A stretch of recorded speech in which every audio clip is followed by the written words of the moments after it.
وآتوا النساء صدقاتهن نحلا فإن طبن لكم عن شيء منه نفسا فكلوه هنيئا مريئا۔ یہ چوتھا حکم ہے، اور اس صورت میں جیسے کہ عرض کیا جا چکا ہے کہ زیادہ تر احکامات کا بیان ہے، تو یہ حکم خواتین کے مہر کے بارے میں ہے۔ اللہ تعالیٰ فرماتے ہیں وَآتُوا النِّسَاءَ صَدُقَاتِهِنَّ نِحْلَةً، نحلہ کے معنی ہے فریضہ اور دیانتداری اور خوشی سے دینا۔ فرمایا کہ وَآتُوا النِّسَاءَ، خواتین کو یعنی اپنی بیویوں کو ان کے مہر خوشی سے ادا کر لیا کرو۔ ظاہر ہے ایک خاتون اپنی ساری زندگی ایک شخص کے لیے مختص کر دیتی ہے، اپنے گھر بار کو، ماں باپ کو چھوڑ کر کے، بہن بھائیوں کو چھوڑ کر کے ایک آدمی کے ساتھ زندگی گزارنے پر راضی ہو جاتی ہے، تو جو اس کا مہر بنتا ہے تو مہر خوشی سے دینا چاہیے۔ خوشی سے دینے کا مطلب یہ ہے کہ اس کو ٹیکس نہیں سمجھنا چاہیے، بوجھ نہیں سمجھنا چاہیے، کیونکہ جب اس عورت نے شوہر کی ہر ضرورت اور آسائش کا تہیہ کر لیا ہے تو پھر اس کو بھی چاہیے، تالی ایک ہاتھ سے نہیں بچتی ہے، اور جزائے احسان احسان ہی ہوتا ہے، لہذا آدمی کو خوشی سے دینا چاہیے۔ خوشی کا مطلب یہ ہے وہ مطالبہ کریں اور گنجائش ہے تو فوراً ادا کر لے، لیٹ نہ کرے۔ اور یہ بھی ہو سکتا ہے کہ کبھی آدمی مہر تو دیتا ہے لیکن ساتھ ساتھ منہ ایسا بناتا ہے جیسے کہ عورت کو تکلیف ہوتی ہے اس سے، تو یہ ٹھیک نہیں ہے۔ اللہ تعالیٰ فرماتے ہیں کہ ان کے مہر ان کو پوری خوشی کے ساتھ دیا کرے۔ فَإِن طِبْنَ لَكُمْ عَنْ شَيْءٍ مِّنْهُ نَفْسًا، ہاں البتہ اگر وہ اس میں سے مہر میں سے کچھ طیب خاطر یعنی بالکل مکمل خوشی کے ساتھ چھوڑ دے، فَكُلُوهُ هَنِيئًا مَرِيئًا، مقصد آیت کا یہ ہے کہ کسی عورت کا مہر دبانا کسی بھی شوہر کے لیے یہ جائز نہیں ہے، نہ کچھ حصہ اور نہ پورا مہر، بلکہ مکمل طور پہ دینا ضروری ہے، اور فرض سمجھ کر کے، جیسے زکوٰۃ فرض ہے اسی طریقے سے مہر بھی فرض ہے، ایک فریضہ ہے۔ البتہ زکوٰۃ حقوق اللہ میں سے ہے، اور مہر جو ہے یہ حقوق العباد میں سے ہے۔ اللہ تعالیٰ اپنا حق قیامت کے دن چاہے تو معاف کر دے گا، لیکن کسی بندے کا حق اللہ تعالیٰ معاف نہیں کرتا ہے۔ دنیا میں کوئی ضبط کرے، تلف کرے، کوئی بھی حق ہو، آگے میراث کے احکام آ رہے ہیں،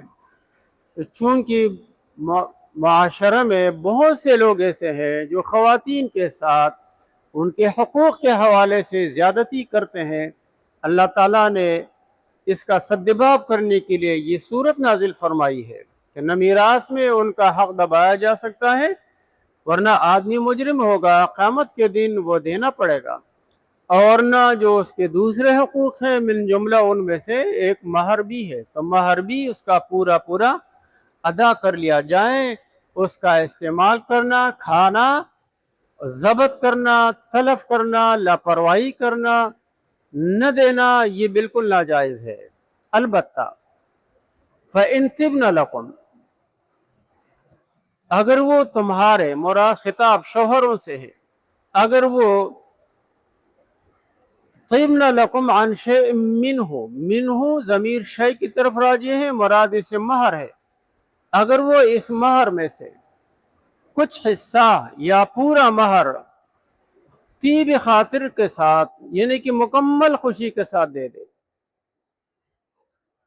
مقصد تو یہ ہے نا کہ وہ اگر ہبہ کر دے، آپ نے دے دیا اور اس نے آپ کو واپس کر دیا، یا اس نے پہلے ہی سے معاف کر دیا، بات تو وہی ہے، لیکن تعبیر قرآن کی یوں ہے کہ چونکہ نفس بخیل ہوتا ہے، انسان کا دل بخیل ہوتا ہے، کبھی آدمی کسی چیز کے دینے پہ راضی تو ہو جاتا ہے بظاہر، لیکن وہ دل سے راضی نہیں ہوتا ہے۔ تو مقصد یہ ہے کہ اگر اس عورت کے اوپر کوئی دباؤ نہیں ہے، کوئی ماحول ایسا نہیں بنایا گیا ہے کہ جس سے عورت یہ تاثر لے کہ میرا شوہر ویسے بھی مہر نہیں دینا چاہتا ہے، یا اگر میں مہر لے لوں اور مطالبہ کر لوں تو یہ میرے ساتھ زیادتی کرے گا، کوئی اور طرح مجھے تنگ کرے گا، تو پھر اگر عورت ان چیزوں سے ڈرتی ہے پھر وہ چھوڑنا مہر کا تھوڑا حصہ یا پورا مہر چھوڑنا یہ مرد کے لیے حلال نہیں ہوگا۔ صرف اس صورت میں حلال ہے کہ وہ پوری خوشی کے ساتھ، بغیر کسی دباؤ کے، بغیر کسی لالچ دیے اور بغیر کسی ماحول بنانے کے، اپنے طور پہ یہ خوشی سے دے دے شوہر کو، یعنی چھوڑ دے، تو اللہ تعالیٰ فرماتے ہیں فَكُلُوهُ هَنِيئًا مَرِيئًا، ہنی کہتے ہیں جس میں گناہ نہ ہو،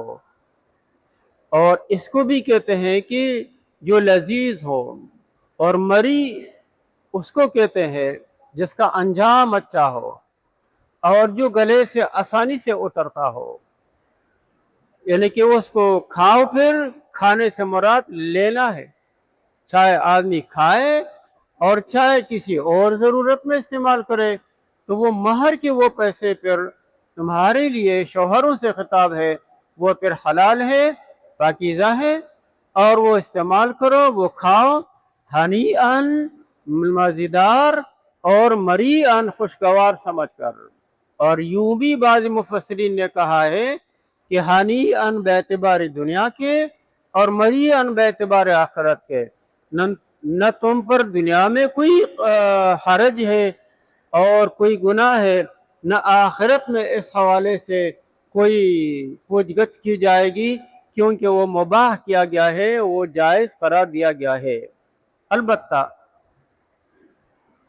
مہر مقرر کرنے سے پہلے اس وقت یہ ہو سکتا ہے کہ آدمی اس کو دیکھے اور جو بننے والا سسر ہے، یعنی کہ لڑکی کا باپ، وہ بھی اس کو دیکھے کہ آیا جو مہر ہم مقرر کر رہے ہیں، آیا یہ وہ ادا کر سکے گا یا نہیں کر سکے گا، اس وقت بات ہو سکتی ہے۔ اسی لیے شریعت کا ضابطہ یہ ہے کہ کف میں نکاح کیا جائے۔ کف کا مطلب یہ ہے کہ دونوں ہمسر ہوں، خاندانی اعتبار سے، ثقافتی اعتبار سے، معاشرتی اعتبار سے دونوں قریب قریب ہو، تو مہر بھی ظاہر ہے کہ امیر زادی کا مہر زیادہ ہوتا ہے، عام عورت، غریب عورت کا مہر کم ہوتا ہے، تو اس تناسب سے شوہر بھی اس کا ہم پلہ ہوگا، تو کم مہر کم شوہر کے لیے مناسب ہے جو اپنے معاشی طور پہ مستحکم زیادہ نہ ہو،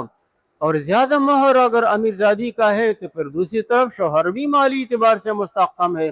تو اس وقت یہ بات ہو سکتی ہے کہ مہر کو زیادہ نہ رکھا جائے، لیکن جو طے کیا گیا وہ پورا دینا پڑے گا۔ بہت سے لوگ ایسا کرتے ہیں، ظاہر کرتے ہیں مہر زیادہ اور بعد میں کہتے ہیں کہ پورا دینا نہیں پڑے گا، یہ غلط ہے۔ مہر صرف عورت کا حق ہے، یہ خاندان کا حق نہیں ہے، اس میں نہ لڑکی کے باپ کا کوئی دخل ہے کم کرنے کا، نہ بھائی کا کوئی حق ہے، نہ شوہر کے خاندان کا کوئی حق ہے۔ یہ جتنا طے ہو گیا وہ پورا کا پورا خالص عورت کا حق ہے، وہ چاہے معاف کرے، وہ بھی تیری خاطر سے، مکمل خوشی سے، بغیر کسی لالچ، بغیر کسی دباؤ کے، بغیر کسی لڑائی جھگڑے کے، وہ خوشی سے چھوڑ دے، تو یہ تب شوہر کے لیے جائز ہے، ورنہ تو اس میں ایک پیسے بھی اپنے پاس رکھنا یہ ٹھیک نہیں ہے۔ بہت سارے لوگ اس میں غفلت کرتے ہیں، دکھاوے کے لیے مہر زیادہ مقرر کرتے ہیں اور بعد میں کہتے ہیں یہ زیادہ ہے، تو بھائی یہ فکر اس وقت کر لینی چاہیے تھی کہ اتنا زیادہ مہر آدمی ادا بھی کر سکے گا کہ نہیں۔ آدمی کو اتنا ہی لقمہ منہ میں ڈالنا چاہیے کہ جو نگل سکتا ہے، ایسا نہیں ہونا چاہیے کہ جو نگلنے کے قابل نہیں ہے اتنا بڑا نوالا لے لے منہ میں ڈالے، تو اتنا مہر مقرر کیا جائے کہ جو ادا کرنا جس کا آسان ہو، اور یہ اس وقت نکاح کے وقت یہ بات ہو سکتی ہے، لیکن طے ہونے کے بعد پھر کوئی گنجائش ہو اس پہ بات چیت کی اور نہیں ہو سکتی ہے۔ ہاں یہ البتہ جائز ہے عورت اس میں کمی کر دے، یا مرد کہے کہ مہر تیرا، اپنی بیوی سے کہے تیرا مہر کم مقرر ہوا ہے، میں اس میں اضافہ کرتا ہوں، تو کمی بھی جائز ہے عورت کی طرف سے، خوشی سے اگر کرے۔ شوہر زیادتی کرنا چاہے تو یہ بھی جائز ہے۔ اللہ تبارک و تعالی ہمیں ان احکام کو سمجھنے کی اور اس پہ عمل کرنے کی توفیق عطا فرمائے۔ سبحان اللہ۔